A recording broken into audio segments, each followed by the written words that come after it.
नमस्कार दोस्तों, ये ट्राई हैकमी सीरीज़ की हमारी 7वीं वीडियो है जिसमें हम पैकेट्स और फ्रेम्स के बारे में पढ़ने वाले हैं कि आखिरकार ये पैकेट और फ्रेम्स होती क्या है।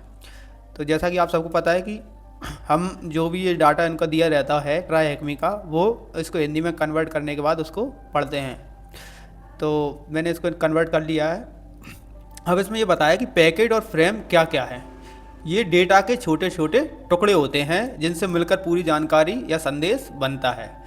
अब बहुत सी बार जो स्टूडेंट होते हैं पैकेट और फ्रेम इनका डिफरेंस नहीं समझ पाते कि पैकेट क्या है और फ्रेम क्या है। तो जो पैकेट होता है उसके लिए मैं आपको बता दूं कि जो पैकेट है वो नेटवर्क लेयर, मतलब लेयर जो 3 है हमारी, उससे कनेक्टेड है।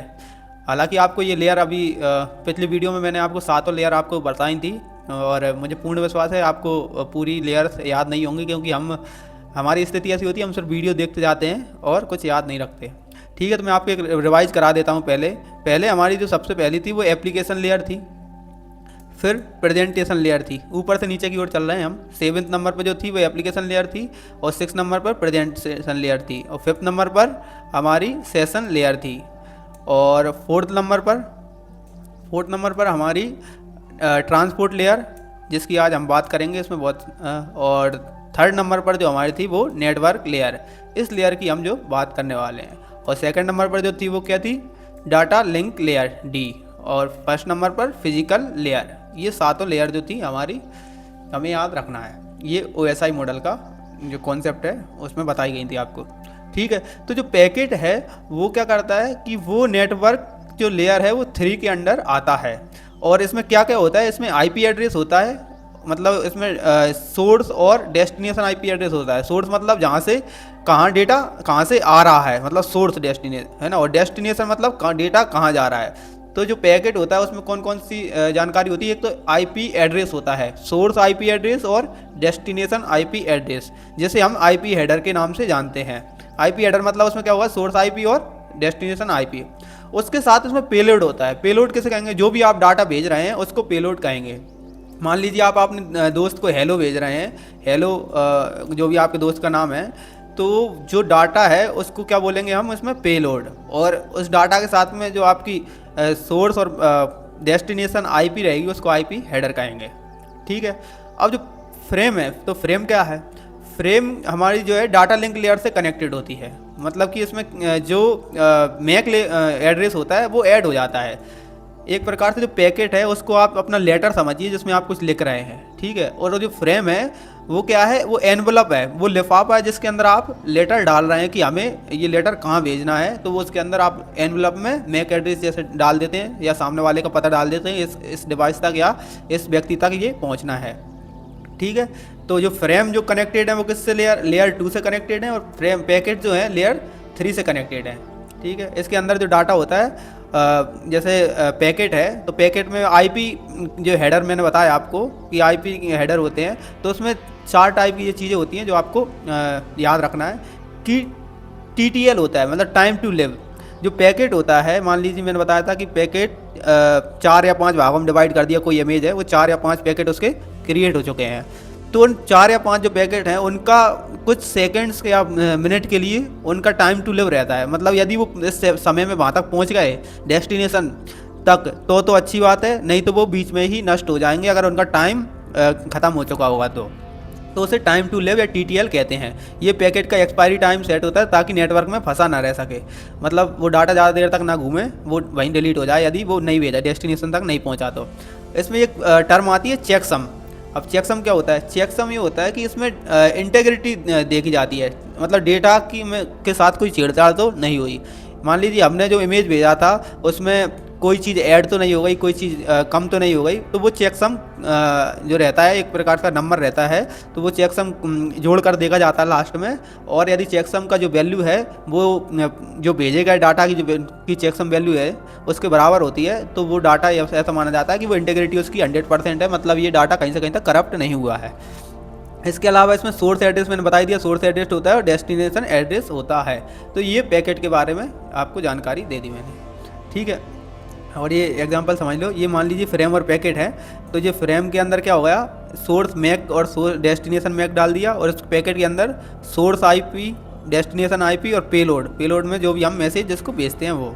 तो ये प्रकार से टेक्निकली आपको ये डाटा देखने को मिल रहा है। इस टाइप की उसमें चीज़ें हो जाती हैं पैकेट में और फ्रेम में। ठीक है, अगला जो है हमें बताया TCP IP में थ्री वे हैंडशेक। तो इसको समझते हैं, थ्री वे हैंडशेक क्या है और ये कैसे वर्क करता है। अब पहले तो हम बता दें TCP क्या है। तो TCP मैंने आप बताया था ट्रांसपोर्ट लेयर जो थी, लेयर 4 ट्रांसपोर्ट लेयर, उसमें TCP और UDP के बारे में हमने पिछली वीडियो में पढ़ा था। तो TCP क्या है, ट्रांसमिशन कंट्रोल प्रोटोकॉल। ये एक प्रोटोकॉल है जो नेटवर्क पर डेटा कैसे भेजा जाएगा और प्राप्त किया जाएगा इसको बताता है। ये क्या है कि जो OSI मॉडल हमने पढ़ा था वो एक प्रकार से सैद्धांतिक मॉडल था। मतलब जो डाटा को भेजने और प्राप्त करने की जो प्रक्रिया थी वो सैद्धांतिक रूप से उसमें डिफाइन की गई थी। लेकिन जो TCP जो मॉडल है उसमें एक्चुअल में जैसे डाटा जाता है, एक्चुअल में जो चीज़ें होती हैं उसको बताया गया है। और TCP मॉडल आज जो हम प्रयोग कर रहे हैं, जिस प्रकार से डेटा भेजा जाता है तो TCP मॉडल के आधार पर ही भेजा जाता है। और ये जो TCP मॉडल है ये कितने 4 लेयरों में बटा है, जबकि जो OSI मॉडल था वो 7 लेयर में था। मतलब ये सरल रूप है OSI मॉडल का, जो कि TCP मॉडल कहलाता है, जो 4 लेयर में बटा हुआ है। तो इसमें जो 3 जो लेयर जो कम हो गई हैं OSI मॉडल की, वो कौन कौन सी लेयर है। जैसे एप्लीकेशन लेयर इसमें है, तो आपके पास प्रेजेंटेशन लेयर नहीं है इसमें, और सेशन लेयर वो भी नहीं है। ठीक है, 2 लेयर ये कम हो गई हैं। उसके अलावा फिजिकल लेयर भी इसमें कम हो गई है। तो ये 3 जो लेयर हैं इसमें कम हो गई हैं। और जो नेटवर्क इंटरफेस जो लेयर है, इसका नाम जैसा कि हम डाटा लिंक लेयर जो अपनी थी उसमें उसको रिवाइज कर दिया है। डाटा लिंक लेयर की जगह ये नेटवर्क इंटरफेस लेयर कहलाने लगी। और इंटरनेट लेयर जो है वो कौन सी है, नेटवर्क लेयर। अपने इधर जो OSI मॉडल में जो नेटवर्क लेयर थी वो इसमें इंटरनेट लेयर कहलाने लगी। ठीक है, तो ये 4 लेयर कौन कौन सी आप देखें। एक तो application layer, number 2 transport layer, number 3 internet layer, number 4 network interface layer. ये 4 लेयर के आधार पर अब डाटा भेजा जाएगा। ठीक है, तो इनके बारे में अब देखते हैं।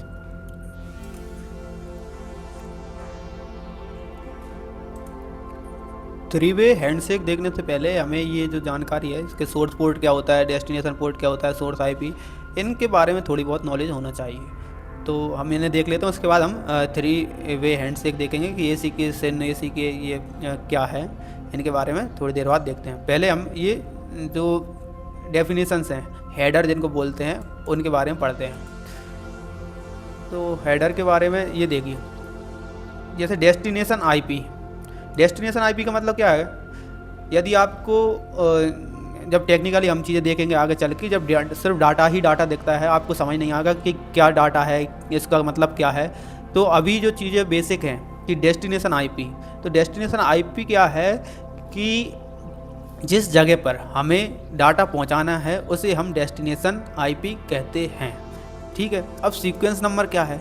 तो सीक्वेंस नंबर क्या होता है, जब भी डाटा भेजा जाता है तो उससे पहले थ्री वे हैंडशेक होता है। और उसमें जब डाटा भेजना है तो वो सीक्वेंस, एक रैंडम सीक्वेंस नंबर उठाते हैं। मान लीजिए, मैं अभी आपको उदाहरण के साथ समझाऊंगा सीक्वेंस नंबर के बारे में। अभी इसको इतना समझ लीजिए, कोई रैंडम नंबर होता है जिसके द्वारा डाटा की इंटीग्रिटी का मतलब वो सीक्वेंस पता चल जाता है कि पहले नंबर पे ये गया, फिर दूसरे पे ये आने वाला है, तीसरे पे ये आएगा। तो ये सीक्वेंस नंबर उस टाइप से रहता है।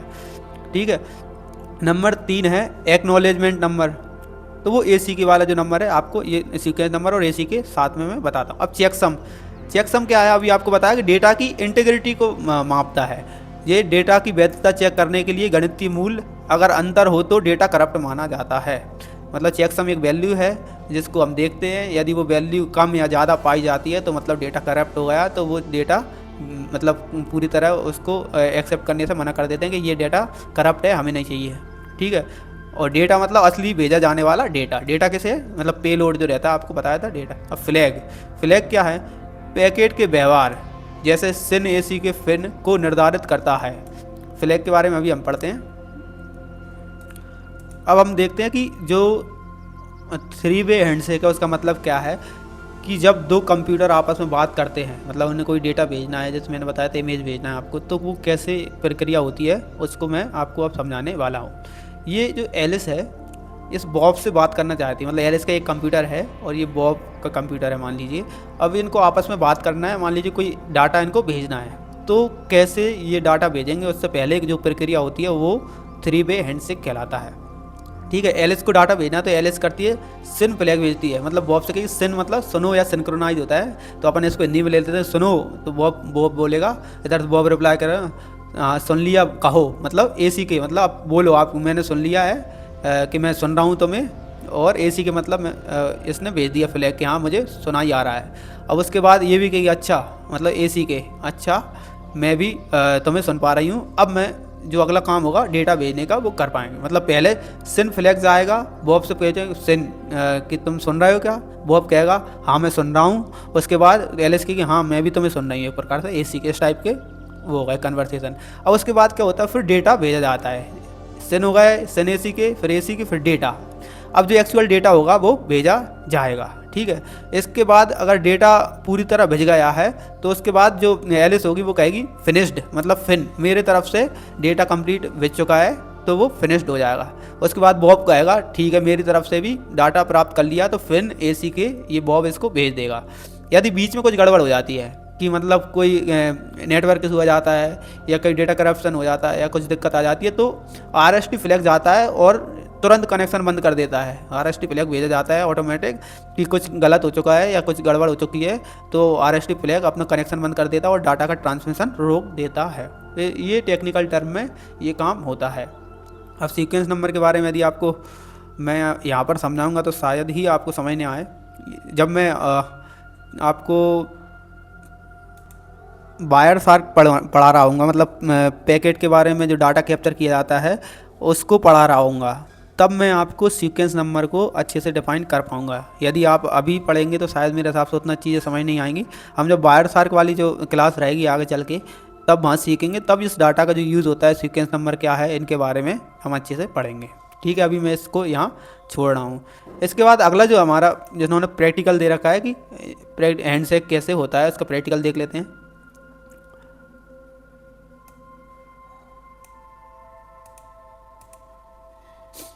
देखिए इसमें क्या बोल रहे हैं, जो एलिस है मान लीजिए ये क्या सिन फ्लैग भेजेगी, सिन मतलब can you hear me Bob.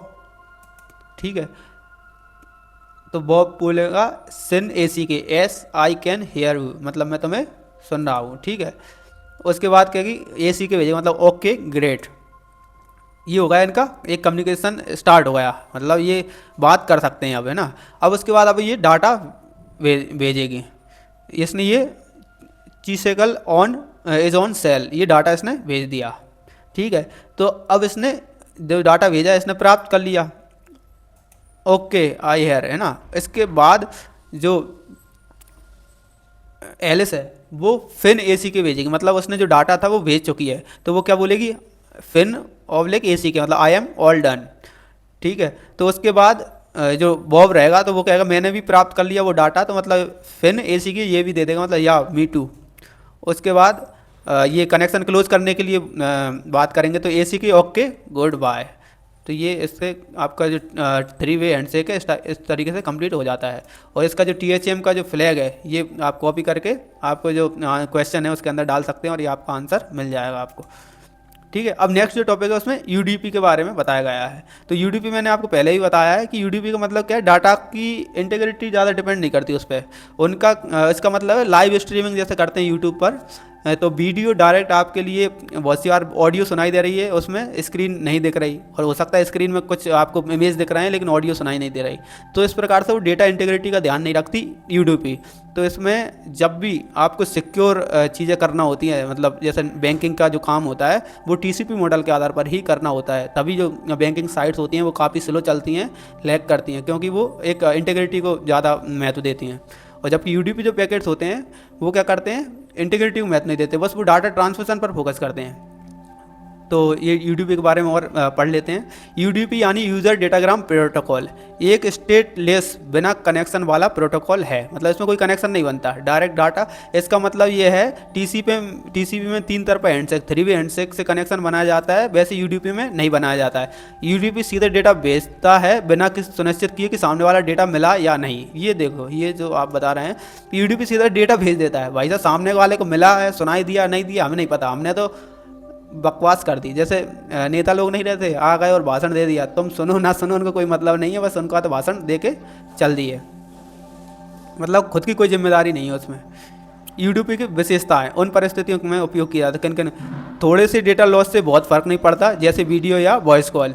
Connection अस्थिर भी हो तो भी एप्लीकेशन कुछ हद तक काम कर सकती है। मतलब जैसे आप वीडियो कॉल पर बात करते हैं तो एक दूसरे को सही से दिख भी नहीं रहा है, आवाज़ आ रही है कहीं आगे पीछे हो रही है, या फिर नेटवर्क भले कमज़ोर हो लेकिन आपकी वीडियो कॉल चलती रहती है।